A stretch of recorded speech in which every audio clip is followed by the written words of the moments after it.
Hi everybody, welcome back. It's Michael Quirke, licensed marriage and family therapist and anger management and relationship specialist. And I'd like to continue what I started in a previous video. In the last video, I began sharing with you some of the most common blocking beliefs that I see interfering with anger management recovery. Now, just to refresh your memory, what a blocking belief is a belief that is typically habitual. It's a belief that you've held for a long time. It's automatic and it's usually just outside of your conscious awareness. And it's a belief that interferes with your ability to get the result that you're looking for. So, on to our next blocking belief. So the next blocking belief that could interfere with your anger management recovery is the belief that it's just who you are. That you are the angry part of you. They are one and the same. And there's nothing that you can do about that. And there's all sorts of variations on this belief. I hear it all the time. People tell me that their anger is genetic. They tell me that they were born that way, there's nothing they can do about it. They tell me that it's because they're Irish, it's because they're Italian, it's because they're a woman, it's because they're a man, it's because they're Scottish, it's because they're Latino. I've heard I've heard thousands of versions of this. But I think you can see how if you've got the belief that it's just who you are, the implication is there's nothing you can do about it. So it's kind of self-explanatory how, if that's the case, you wouldn't really do what's necessary to change your anger.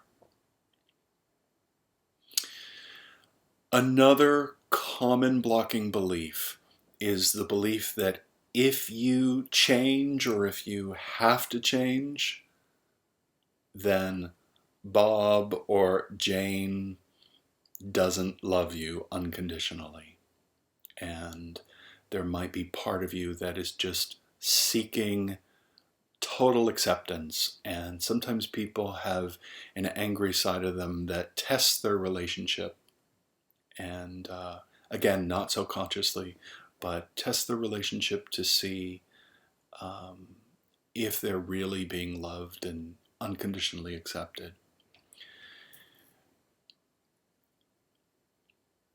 Another common blocking belief is that it's important for you to work on your anger for someone else. Again, I think you can probably see how if you hold this belief that you're not likely to get any lasting permanent change that occurs. And a lot of women and men decide to, on a superficial level, they find themselves in a crisis because their husband has moved out, their wife has moved into a hotel and left them. They've received some sort of an ultimatum, and perhaps you've received an ultimatum too.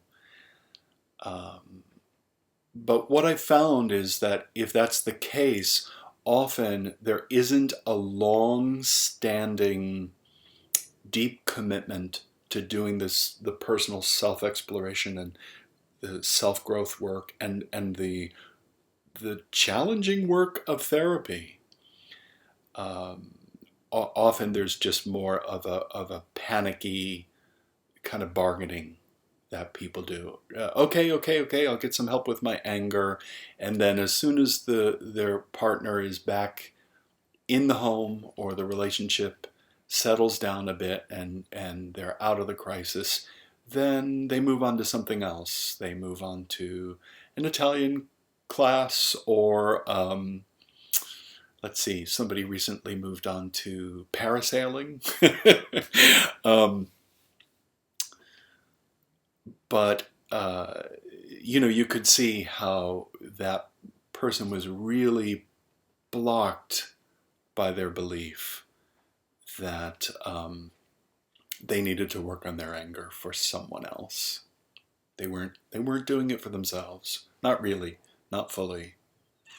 Um,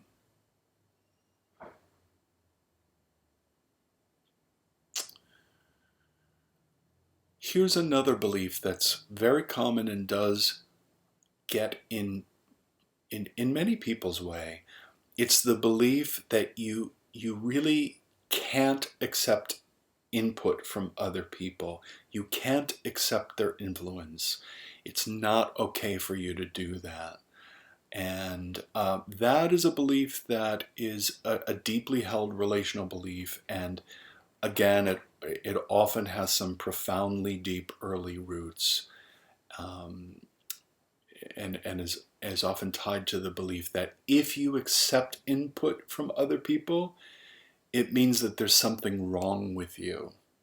So the way to feel good about yourself is by actually having really thick, impenetrable walls around you that nobody can get through, um, and that proves that you're good and you're okay. So that's all for today. I will be back another time and share more anger management blocking beliefs with you. Again, I'm doing this in the hopes that it'll be helpful for you. I'd be very happy to hear from you. If you would like to talk with me and see if I might be able to help you with your anger problem, just feel free to reach out to me. My contact information is easy enough to find, and I'd be happy to set aside a couple of minutes to speak with you by phone. Thanks so much, and have a great day.